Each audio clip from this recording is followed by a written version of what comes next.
নমস্কাৰ এই মুহূৰ্তৰ আটাইতকৈ ডাঙৰ খবৰ পুনৰ ধাৰ লবলৈ গৈ আছে হিমন্ত বিশ্ব শৰ্মা চৰকাৰে অহা 8 অক্টোবৰত পুনৰ 750 কোটি টকাৰ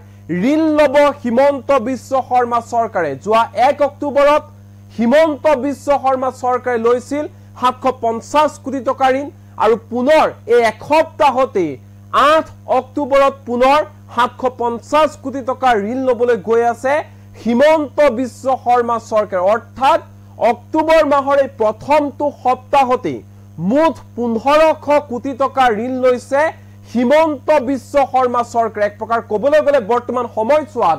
অতি ভয়ানক দিখত অসমৰ অৰ্থনীতি ধাৰ লৈ তৎপোৱা নাই হিমন্ত বিশ্ব শৰ্মা চৰকাৰে আৰু ধাৰ লৈ এক প্ৰকাৰ অভিলেখ ৰচনা কৰিছে হিমন্ত বিশ্ব শৰ্মা চৰকাৰ এটা জোৰদাৰ হাত চাপৰি বজাই দিয়ক হিমন্ত বিশ্ব শৰ্মা চৰকাৰৰ বাবে যিখন চৰকাৰে কেৱল মাত্ৰ ধাৰৰ ওপৰত নিৰ্ভৰশীল হৈ পৰিছে যিখন চৰকাৰে ধাৰ নললে ৰাজ্য চলাব নোৱাৰে আৰু এই ধাৰৰ বুজা আপোনাক আৰু মূৰৰ ওপৰত জাপি দিছে এইখন হিমন্ত বিশ্ব শৰ্মা চৰকাৰে যতে আছে তাৰ পৰা এটা জোৰদাৰ হাত চাপৰি বজাই দিয়ক এই হাত চাপৰি এই কাৰণে বজোৱা হৈছে কাৰণ হিমন্ত বিশ্ব শৰ্মা চৰকাৰৰ ডাঙৰ ঘোষণা ডাঙৰ লেকচাৰ আমুক কৰিম তামুক কৰিম আমুক দিম তামুক দিম এনে ধৰণৰ অজস্ৰ কথা বতৰা কৈ থাকে হিমন্ত বিশ্ব শৰ্মা চৰকাৰে কেৱল মাত্ৰ আঁচনিৰ নামত কেৱল মাত্ৰ হিতাধিকাৰীক সন্তুষ্ট কৰিবলৈকে এনে ধৰণে প্ৰত্যেক মাহে ধাৰ লৈ আছে হিমন্ত বিশ্ব শৰ্মা চৰকাৰে কাৰণ হিমন্ত বিশ্ব শৰ্মা চৰকাৰৰ এটাই লক্ষ্য হিয়া হৈছে হিতাধিকাৰীক কোনোমতে সন্তুষ্ট কৰিব লাগে হিতাধিকাৰী সন্তুষ্ট মানে নিৰ্বাচন আহি আছে নিৰ্বাচনত অনায়াসে তেওঁলোক পাৰ হৈ যাব পাৰিব জিকি যাব পাৰিব হেবাবে হিতাধিকাৰীক টাৰ্গেট কৰিয়ে এনে ধৰণে ধাৰৰ উপৰি ধাৰ লৈ আছে হিমন্ত বিশ্ব শৰ্মা চৰকাৰে আৰু এবাৰ অহা 8 অক্টোবৰত 750 কোটি টকা ঋণ লব মুকলি বজাৰৰ পৰা হিমন্ত বিশ্ব শৰ্মা চৰকাৰে আৰু এনে ধৰণে বৰ্তমান সময়ত ৰাজ্য চৰকাৰৰ ধাৰৰ পৰিমাণ হৈছে গৈ প্ৰায়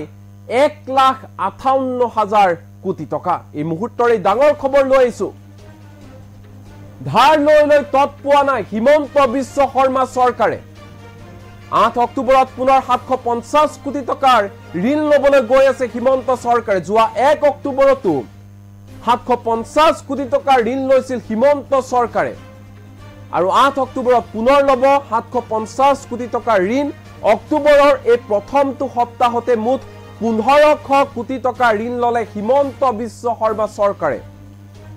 ভয়ংকৰ দিশত গতি কৰিছে ৰাজ্যৰ অৰ্থনীতি ভয়ংকৰ দিশত আগবাঢ়িছে ৰাজ্যৰ অৰ্থনীতি প্ৰতি মাহে ধাৰ নললে ৰাজ্য চলাব নোৱাৰে হিমন্ত বিশ্ব শৰ্মা চৰকাৰে 1,58,000 কোটি টকাৰে ধাৰুৱা হৈছে ৰাজ্য চৰকাৰ পূৰ্বৰ সকলো মুখ্যমন্ত্ৰীক চেৰ পেলাইছে হিমন্ত বিশ্ব শৰ্মাই বিত্তীয় সংকটৰ জোৰা মাৰিবলৈ প্ৰত্যেক মাহে ঋণ লৈ আছে অসম চৰকাৰে ঋণ লোৱাৰ ক্ষেত্ৰত অভিলেখ ৰচিছে হিমন্ত বিশ্ব শৰ্মা চৰকাৰে বিগত বিত্তীয় বৰ্ষত হিমন্ত চৰকাৰে 20,000 কোটি টকাৰ ঋণ লৈছিল আৰু এবাৰ চলিত বিত্তীয় বৰ্ষৰ এই 6টা মাহতে হিমন্ত চৰকাৰে পৰ্যন্ত ললে প্ৰায় 8,000 কোটি টকাৰ ঋণ চলিত বিত্তীয় বৰ্ষৰ 4 এপ্ৰিলত লৈছিল 1000 কোটি টকা 30 এপ্ৰিলত লৈছিল 1000 কোটি টকা অৰ্থাৎ এপ্ৰিলত লৈছিল 2000 কোটি টকা 28 মেত লৈছিল 1000 কোটি টকা 8 জুনত লৈছিল 634 কোটি টকা 23 জুলাইত লৈছিল 1000 কোটি টকা ইয়াৰ সমান্তৰালকৈ 7 আগষ্টত 1000 কোটি টকা ঋণ লোৱাৰ পিছতে 27 আগষ্টতো 1000 কোটি টকা ঋণ লৈছিল হিমন্ত চৰকাৰ অৰ্থাৎ আগষ্ট মাহত 2000 কোটি টকা ঋণ লৈছিল হিমন্ত বিশ্ব শৰ্মা চৰকাৰে যোৱা 17 ছেপ্টেম্বৰত হিমন্ত বিশ্ব শৰ্মা চৰকাৰে লৈছিল 1000 কোটি টকা ঋণ যোৱা 24 ছেপ্টেম্বৰত হিমন্ত চৰকাৰে লৈছিল 250 কোটি টকা ঋণ অৰ্থাৎ ছেপ্টেম্বৰ মাহত 1250 কোটি টকা ঋণ লৈছিল হিমন্ত চৰকাৰে আৰু এসপ্তাহৰ ভিতৰতে 1250 কোটি টকা ঋণ লৈছিল হিমন্ত চৰকাৰে ছেপ্টেম্বৰ মাহত পুনৰ 1 অক্টোবৰত 750 কোটি টকা ঋণ লোৱাৰ পিছতে 8 অক্টোবৰত পুনৰ ল'বলৈ গৈ আছে 750 কোটি টকা ঋণ অৰ্থাৎ মুঠ 1500 কোটি টকা ঋণ হিতাধিকাৰীক সন্তুষ্ট কৰিবলৈ ধাৰৰ উপৰি ধাৰ লৈছে হিমন্ত বিশ্ব শৰ্মা চৰকাৰে অতি ভয়ানক দিশত অসমৰ অৰ্থনীতি ভয়ানক দিশত গতি কৰিছে অসমৰ অৰ্থনীতি তেতু গুৰিলৈকে ধাৰত পুত গৈছে হিমন্ত বিশ্ব শৰ্মা চৰকাৰ ৰাজ্য চলাবলৈ টকা নাই হিমন্ত বিশ্ব শৰ্মা চৰকাৰৰ সেইবাবে ধাৰৰ ওপৰত সম্পূৰ্ণৰূপে নিৰ্ভৰশীল হৈ পৰিছে হিমন্ত বিশ্ব শৰ্মা চৰকাৰ হিমন্ত চৰকাৰৰ 3 বছৰীয়া কাৰ্যকালত গঢ়ি উঠিছে ঋণৰ পাহাৰ পূৰ্বৰ আটাইকেইজন মুখ্যমন্ত্ৰীক চেৰ পেলাইছে হিমন্ত বিশ্ব শৰ্মাই এফালে আঁচনিৰ ঘোষণা হিতাধিকাৰী সৃষ্টি আনফালে ধাৰত কক বকাইছে হিমন্ত বিশ্ব শৰ্মা চৰকাৰ হিতাধিকাৰী আঁচনি যিমানে বৃদ্ধি পাইছে সিমানে সংকটৰ দিশে গতি কৰিছে চৰকাৰৰ ৰাজকোষ তলি হৈ পৰিছে একমাত্ৰ অৰুণোদয় হিতাধিকাৰীক সন্তুষ্ট কৰিবলৈকে প্ৰতি মাহে হিমন্ত চৰকাৰে খৰচ কৰি আছে 384 কোটিতকৈও অধিক টকা যিমানে হিতাধিকাৰী বাঢ়িব সিমানে বৃদ্ধি পাব খৰচো আৰু সেইবাবে প্ৰতি মাহে এনে ধৰণে ধাৰ নললে ৰাজ্য চলাব নোৱাৰে হিমন্ত বিশ্ব শৰ্মা চৰকাৰে আৰু পুনৰ ধাৰ লবলৈ গৈ আছে হিমন্ত বিশ্ব শৰ্মা চৰকাৰে এফালে ৰাজহ সংগ্ৰহৰ নামত নিত্য ব্যৱহাৰ্য সামগ্ৰী মূল্য বৃদ্ধি কৰৰ বোজা আছে তাৰ উপৰঞ্চি এনে ধৰণে ধাৰ লৈ আছে হিমন্ত চৰকাৰে যি আঁচনিত নাই চৰকাৰৰ ৰাজহ সংগ্ৰহৰ বাবে কোনো ধৰণৰ অৰিহণা তেনেবোৰ আঁচনিত খৰচ কৰিছে কোটি কোটি টকা পানীত পেলাইছে কোটি কোটি টকা হিমন্ত বিশ্ব শৰ্মা চৰকাৰে আৰু ধাৰৰ বোজা লৈ মুখত ডাঙৰ ডাঙৰ কথা হিমন্ত বিশ্ব শৰ্মা চৰকাৰ ইয়া হৈছে চৰকাৰ প্ৰকৃত স্বৰূপ ইয়া হৈছে চৰকাৰৰ প্ৰকৃত ৰূপ প্ৰত্যেক মাহে 1000-2000 কোটিকৈ ঋণ লৈ আছে হিমন্ত বিশ্ব শৰ্মা চৰকাৰে আনফালে যদি আমি চাওঁ যে হিমন্ত বিশ্ব শৰ্মা চৰকাৰে দেখিবলৈ পোৱা গৈছে কেৱল মাত্ৰ হিতাধিকাৰীক সন্তুষ্ট কৰিবলৈকে এনে ধৰণে ঋণৰ উপৰি ঋণ লৈ আছে হিমন্ত বিশ্ব শৰ্মা চৰকাৰ ৰাইজে যিও পৰিৱৰ্তনৰ সপোন দেখিছিল সেই সপোনবোৰ যে লাহে লাহে শূন্য হ'বলৈ গৈ আছে হিমন্ত বিশ্ব শৰ্মা চৰকাৰে এনে ধৰণে ধাৰ লৈ সৰ্বসাধাৰণ জনতাৰ অৱস্থা এক প্ৰকাৰ কাহিল কৰি পেলাইছে হিমন্ত বিশ্ব শৰ্মা চৰকাৰে দেখিবলৈ পোৱা গৈছে যোৱা 2টা বছৰি ঠিকাদাৰক ধন আদায় দিয়া নাই ঠিকাদাৰৰ ওচৰত বাকি আছে হিমন্ত বিশ্ব শৰ্মা চৰকাৰৰ প্ৰায় 12000 কোটি টকা দিবলৈ আছে ঠিকাদাৰক হে বাকি মৰাই নাই হিমন্ত বিশ্ব শৰ্মা চৰকাৰে কিন্তু হিতাধিকাৰীৰ নামত হাজাৰ হাজাৰ কোটি টকা খৰচ কৰি আছে হিমন্ত বিশ্ব শৰ্মা চৰকাৰে আৰু এনে ধৰণে যোৱা 1 অক্টোবৰত দেখিবলৈ পোৱা গৈছিল চৰকাৰে লৈছিল 750 কোটি টকা ঋণ আৰু 8 অক্টোবৰত পুনৰ 750 কোটি টকা ঋণ লবলৈ গৈ আছে হিমন্ত বিশ্ব শৰ্মা চৰকাৰে অৰ্থাৎ চাবলৈ গলে এই সপ্তাহতে অক্টোবৰ মাহৰ প্ৰথমটো সপ্তাহতে মুঠ 1500 কোটি টকা ঋণ লৈছে হিমন্ত বিশ্ব শৰ্মা চৰকাৰে এফালে মূল্য বৃদ্ধিৰ মাধমাৰ আছে বজাৰলৈ আপুনি যাব নোৱাৰে 500 টকাত আপুনি মুনা ভৰ্তি হৈ নাহে আপোনাৰ বজাৰলৈ গলেও মুৰে কপালে আপুনি হাত দিব লগা হয় কিন্তু এইখন হিমন্ত বিশ্ব শৰ্মা চৰকাৰে ধাৰ লৈ এনে ধৰণে মূল্য বৃদ্ধিৰ জৰিয়তে সৰ্বসাধাৰণ জনতাক মাধমাৰ খুদাই আহিছে এক প্ৰকাৰ ক'বলৈ গলে বৰ্তমান সময়ত স্পষ্ট ৰূপত প্ৰকাশ পাইছে চৰকাৰখনৰ উদং ৰাজকোষ চৰকাৰখনৰ ৰাজকোষ উদং হৈ পৰিছে এটা কথাটো হৈছে চৰকাৰৰ যদি ৰাজকোষ উদঙে তেন্তে কিয় আঁচনিৰ ওপৰত নতুন আঁচনি প্ৰযোজ্য কৰি ৰাজকোষ আৰু উদং কৰি আছে কাৰণ যিমানে আঁচনি বাঢ়িব যিমানে হিতাধিকাৰীৰ সংখ্যা বাঢ়িব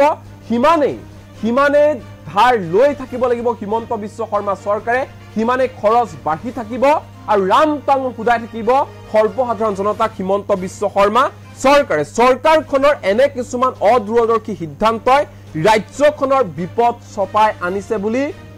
একাংশই ক'ব বিচাৰিছে কাৰণ দেখিবলৈ পোৱা গৈছে এটাৰ পাছত আনটো ৰাজ্যিক সম্পত্তি বিক্ৰী কৰা তথা নিলাম কৰা ৰাজ্যখনৰ বাবে কোনো শুভ লক্ষণ নহয় হিমন্ত বিশ্ব শৰ্মা চৰকাৰে যিমানে যি ডাঙৰ ডাঙৰ ঘোষণা নকৰক কিয় কিন্তু এক প্ৰকাৰ ক'বলৈ গলে সম্পূৰ্ণৰূপে দেউলিয়া হৈ আছে হিমন্ত বিশ্ব শৰ্মা চৰকাৰ আজিৰ তাৰিখত আজিৰ তাৰিখত এটা শিশুৱে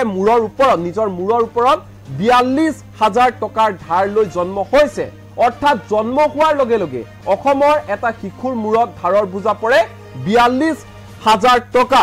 অসমৰ জনতা হিমন্ত চৰকাৰ দিনত এক ভয়াবহ ভৱিষ্যতৰ মুখে গৈ আছে হেয়া নুই কৰিব নোৱাৰি কাৰণ পৰৱৰ্তী সময়ত এনে ধৰণে যদি ধাৰ লৈ থাকে হিমন্ত বিশ্ব শৰ্মা চৰকাৰে তেন্তে ভৱিষ্যত কি হ'ব এবাৰ মাত্ৰ আপোনালোকে কল্পনা কৰক প্ৰতি মাহে ধাৰ নললে ৰাজ্য চলাব নোৱাৰে হিমন্ত বিশ্ব শৰ্মা চৰকাৰে এনে ধৰণে এতিয়া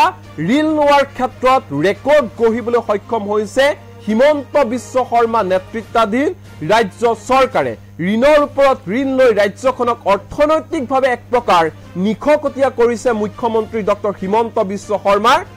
চৰকাৰে আৰু ৰাজ্যৰ বিৰোধী দল অৰাজনৈতিক সংগঠন তথা বৌদ্ধিক মহলৰ এতিয়া সমালোচনাৰ পাছতো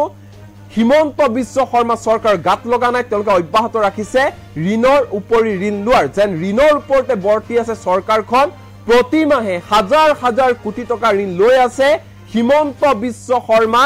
চৰকাৰ এনে ধৰণে ধাৰ লৈ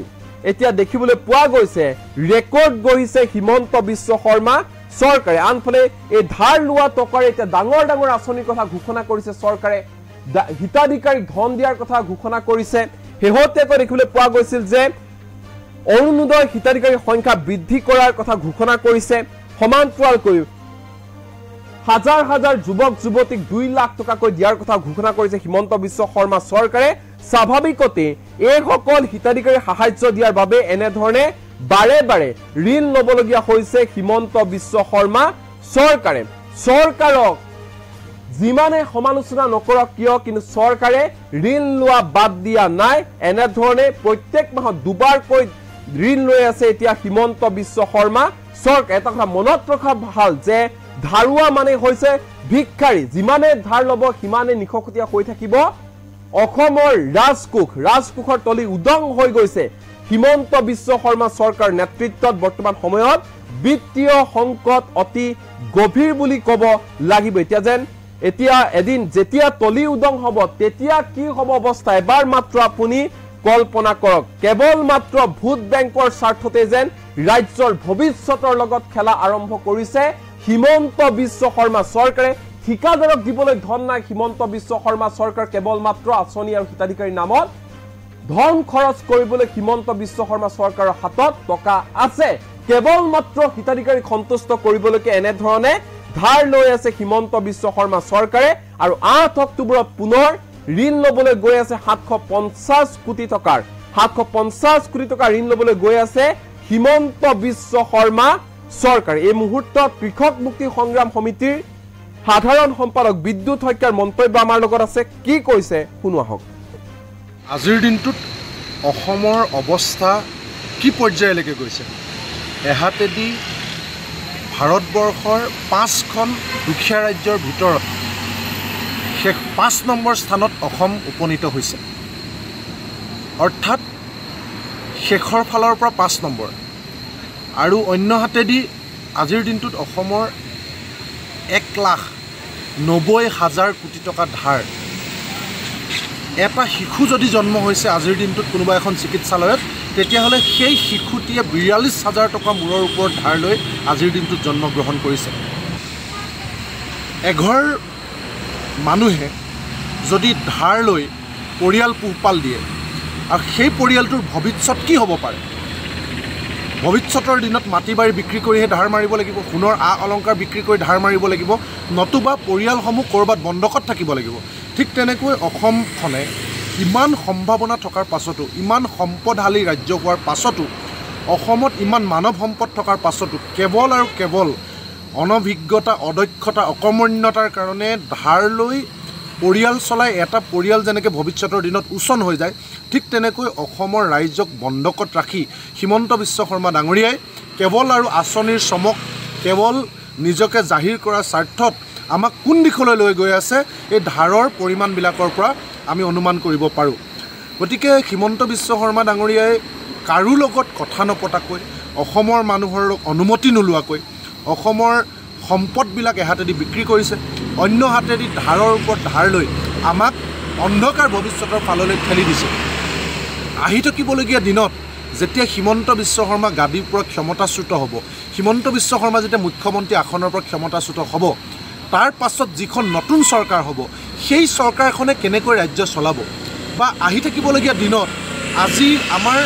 40 লাখ নিবনুৱাই কি কৰিব? আজি না বেংকে ঋণ দিব পাৰিব, না আমাক চাকৰি এটা দিব পাৰিব, না আমি সংস্থাপনৰ কাৰণে কিবা কৰিব পাৰিম, না নিজাকৈ আমি কিবা কৰিব পাৰিম। চৰকাৰখনৰ দায়িত্ব কি আছিলে? যে উৎপাদনমুখী কাম কাজত কনচেনট্ৰেট কৰা, উৎপাদনমুখী কাম কাজত মনোনিৱেশ কৰা, যাতে আমি জাতীয় অৰ্থনীতি সুদৃঢ় হয় আৰু জাতীয় অৰ্থনীতি শক্তিশালী হৈ যাতে অসমে নিজৰ ভৰিৰ ওপৰত থিয় দিব পাৰে, আত্মনিৰ্ভৰ এখন ৰাজ্য হয়। কিন্তু ষ্টাৰ্টআপ ইণ্ডিয়াৰ কথা কৈছিল, বহুত বিভিন্ন কথা কৈছিল। ঠিক তেনেকৈ অসম চৰকাৰে আত্মনিৰ্ভৰশীলতাৰ কাৰণে বেলেগ এখন ছবি দেখুৱাইছিলে, কিন্তু ৰাজ্য চৰকাৰ সম্পূৰ্ণৰূপে ব্যৰ্থ। আজিৰ দিনটোত মুখ্যমন্ত্ৰীয়ে উৎপাদনশীল তেওঁৰ কাৰ্যকালত কি কৰিলে ক'ব পাৰিবনে? ধাৰ লোৱাৰ বাদে উপাৰ্জনমুখী কি কাম কৰিলে অসম চৰকাৰে ক'ব পাৰিবনে? একো নাই, শূন্য, কেৱল এটা শূন্য, যাৰ কাৰণে আজি ভয়াৱহ ভৱিষ্যতৰ ফালে আমি গৈ আছোঁ। যিবিলাক ধাৰ ইতিমধ্যে 10 বছৰৰ কাৰণে লৈছিলে, সেই ধাৰসমূহ এতিয়া আগন্তুক এবছৰ বা 2 বছৰ পাছৰ পৰা তেওঁলোকে ধাৰ মাৰিবলৈ আৰম্ভ কৰিব লাগিব। অৰ্থাৎ কিমান মূল্য বৃদ্ধি হ'ব আপোনালোকে এবাৰ ভাবক। আজিৰ দিনটোত কেনেকুৱা ফাইনৰ নামত আতংক চলাইছে, ৱাইন কেনেকুৱা ধৰণে সুলভ কৰি দিয়া হৈছে, ফাইন আৰু ৱাইনৰ চৰকাৰ বুলি আমি ক'বলৈ বাধ্য হৈছোঁ। আৰু অন্য হাতেদি আপোনালোকে চাওক, চবফালে টেক্স, কৰ, কাটল, মূল্য বৃদ্ধি। গতিকে কেনেকুৱা এটা ভয়াৱহ দিনলৈ আমি গৈ আছোঁ, অসমবাসী ৰাইজে অনুভৱ কৰক। আৰু আমি এই সময়তে এই কথা বতৰাবিলাক অনুভৱ কৰি যদি চৰকাৰৰ বিৰুদ্ধে মাত নিদিওঁ আৰু এই চৰকাৰখনক যদি আমি অতি সোনকালে ক্ষমতাচ্যুত নকৰোঁ, তেতিয়াহ'লে আমি ভয়াৱহ দিনৰ ফালে গৈ আছোঁ, এই কথাটো নিশ্চিত। আজিৰ দিনটোত অসমৰ অৱস্থা কি পৰ্যায়লৈকে গৈছে? এহাতেদি ভাৰতবৰ্ষৰ 5খন দুখীয়া ৰাজ্যৰ ভিতৰত শেষ 5 নম্বৰ স্থানত অসম উপনীত হৈছে। অৰ্থাৎ শেষৰ ফালৰ পৰা 5 নম্বৰ। আৰু অন্য হাতেদি আজিৰ দিনটোত অসমৰ 1,90,000 কোটি টকা ধাৰ।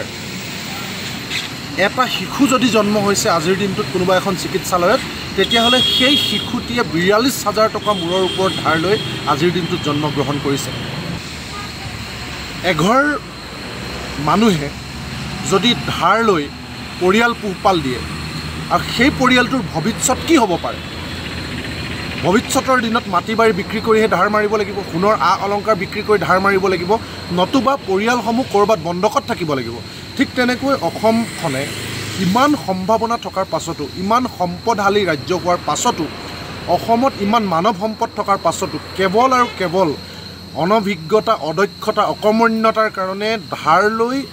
পৰিয়াল চলাই এটা পৰিয়াল যেনেকৈ ভৱিষ্যতৰ দিনত উচন হৈ যায়, ঠিক তেনেকৈ অসমৰ ৰাইজক বন্ধকত ৰাখি হিমন্ত বিশ্ব শৰ্মা ডাঙৰীয়াই কেৱল আৰু আঁচনিৰ চমক, কেৱল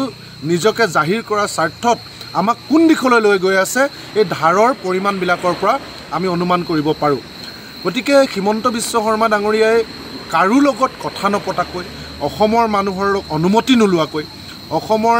সম্পদবিলাক এহাতেদি বিক্ৰী কৰিছে, অন্য হাতেদি ধাৰৰ ওপৰত ধাৰ লৈ আমাক অন্ধকাৰ ভৱিষ্যতৰ ফাললৈ ঠেলি দিছে। আহি থাকিবলগীয়া দিনত যেতিয়া হিমন্ত বিশ্ব শৰ্মা গাদীৰ পৰা ক্ষমতাচ্যুত হ'ব, হিমন্ত বিশ্ব শৰ্মা যেতিয়া মুখ্যমন্ত্ৰী আসনৰ পৰা ক্ষমতাচ্যুত হ'ব, তাৰ পাছত যিখন নতুন চৰকাৰ হ'ব, সেই চৰকাৰখনে কেনেকৈ ৰাজ্য চলাব বা আহি থাকিবলগীয়া দিনত আজি আমাৰ 40 লাখ নিবনুৱাই কি কৰিব? আজি না বেংকে ঋণ দিব পাৰিব, না আমাক চাকৰি এটা দিব পাৰিব, না আমি সংস্থাপনৰ কাৰণে কিবা কৰিব পাৰিম, না নিজাকৈ আমি কিবা কৰিব পাৰিম। চৰকাৰখনৰ দায়িত্ব কি আছিলে? যে উৎপাদনমুখী কাম কাজত কনচেনট্ৰেট কৰা,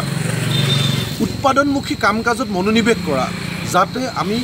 জাতীয় অৰ্থনীতি সুদৃঢ় হয় আৰু জাতীয় অৰ্থনীতি শক্তিশালী হৈ যাতে অসমে নিজৰ ভৰিৰ ওপৰত থিয় দিব পাৰে, আত্মনিৰ্ভৰ এখন ৰাজ্য হয়। কিন্তু ষ্টাৰ্টআপ ইণ্ডিয়াৰ কথা কৈছিল, বহুত বিভিন্ন কথা কৈছিল।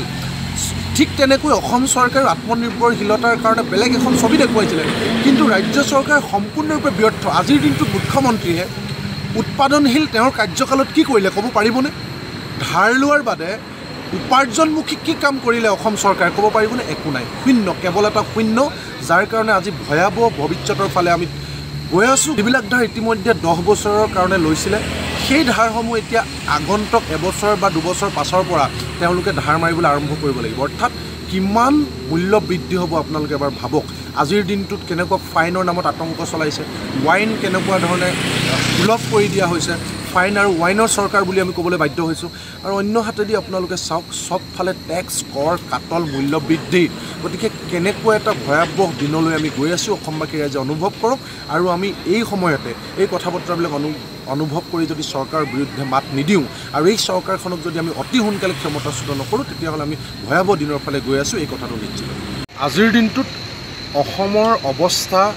কি পৰ্যায়লৈকে গৈছে? এহাতেদি ভাৰতবৰ্ষৰ 5খন দুখীয়া ৰাজ্যৰ ভিতৰত শেষ 5 নম্বৰ স্থানত অসম উপনীত হৈছে। অৰ্থাৎ শেষৰ ফালৰ পৰা 5 নম্বৰ। আৰু অন্য হাতেদি আজিৰ দিনটোত অসমৰ 1,90,000 কোটি টকা ধাৰ। এটা শিশু যদি জন্ম হৈছে আজিৰ দিনটোত কোনোবা এখন চিকিৎসালয়ত, তেতিয়াহ'লে সেই শিশুটিয়ে 42,000 টকা মূৰৰ ওপৰত ধাৰ লৈ আজিৰ দিনটোত জন্মগ্ৰহণ কৰিছে। এঘৰ মানুহে যদি ধাৰ লৈ পৰিয়াল পোহপাল দিয়ে আৰু সেই পৰিয়ালটোৰ ভৱিষ্যত কি হ'ব পাৰে?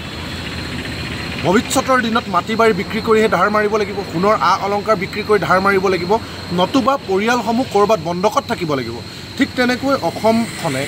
ইমান সম্ভাৱনা থকাৰ পাছতো, ইমান সম্পদশালী ৰাজ্য হোৱাৰ পাছতো, অসমত ইমান মানৱ সম্পদ থকাৰ পাছতো কেৱল আৰু কেৱল অনভিজ্ঞতা, অদক্ষতা, অকৰ্মণ্যতাৰ কাৰণে ধাৰ লৈ পৰিয়াল চলাই এটা পৰিয়াল যেনেকৈ ভৱিষ্যতৰ দিনত উচন হৈ যায়, ঠিক তেনেকৈ অসমৰ ৰাইজক বন্ধকত ৰাখি হিমন্ত বিশ্ব শৰ্মা ডাঙৰীয়াই কেৱল আৰু আঁচনিৰ চমক, কেৱল নিজকে জাহিৰ কৰাৰ স্বাৰ্থত আমাক কোন দিশলৈ লৈ গৈ আছে, এই ধাৰৰ পৰিমাণবিলাকৰ পৰা আমি অনুমান কৰিব পাৰোঁ। গতিকে হিমন্ত বিশ্ব শৰ্মা ডাঙৰীয়াই কাৰো লগত কথা নপতাকৈ, অসমৰ মানুহৰ অনুমতি নোলোৱাকৈ অসমৰ সম্পদবিলাক এহাতেদি বিক্ৰী কৰিছে, অন্য হাতেদি ধাৰৰ ওপৰত ধাৰ লৈ আমাক অন্ধকাৰ ভৱিষ্যতৰ ফাললৈ ঠেলি দিছে। আহি থাকিবলগীয়া দিনত যেতিয়া হিমন্ত বিশ্ব শৰ্মা গাদীৰ পৰা ক্ষমতাচ্যুত হ'ব, হিমন্ত বিশ্ব শৰ্মা যেতিয়া মুখ্যমন্ত্ৰী আসনৰ পৰা ক্ষমতাচ্যুত হ'ব, তাৰ পাছত যিখন নতুন চৰকাৰ হ'ব, সেই চৰকাৰখনে কেনেকৈ ৰাজ্য চলাব? বা আহি থাকিবলগীয়া দিনত আজি আমাৰ 40 লাখ নিবনুৱাই কি কৰিব? আজি না বেংকে ঋণ দিব পাৰিব, না আমাক চাকৰি এটা দিব পাৰিব, না আমি সংস্থাপনৰ কাৰণে কিবা কৰিব পাৰিম, না নিজাকৈ আমি কিবা কৰিব পাৰিম। চৰকাৰখনৰ দায়িত্ব কি আছিলে? যে উৎপাদনমুখী কাম কাজত কনচেনট্ৰেট কৰা, উৎপাদনমুখী কাম কাজত মনোনিৱেশ কৰা, যাতে আমি জাতীয় অৰ্থনীতি সুদৃঢ় হয় আৰু জাতীয় অৰ্থনীতি শক্তিশালী হৈ যাতে অসমে নিজৰ ভৰিৰ ওপৰত থিয় দিব পাৰে, আত্মনিৰ্ভৰ এখন ৰাজ্য হয়। কিন্তু ষ্টাৰ্টআপ ইণ্ডিয়াৰ কথা কৈছিল, বহুত বিভিন্ন কথা কৈছিল। ঠিক তেনেকৈ অসম চৰকাৰে আত্মনিৰ্ভৰশীলতাৰ কাৰণে বেলেগ এখন ছবি দেখুৱাইছিলে, কিন্তু ৰাজ্য চৰকাৰ সম্পূৰ্ণৰূপে ব্যৰ্থ। আজিৰ দিনটোত মুখ্যমন্ত্ৰীয়ে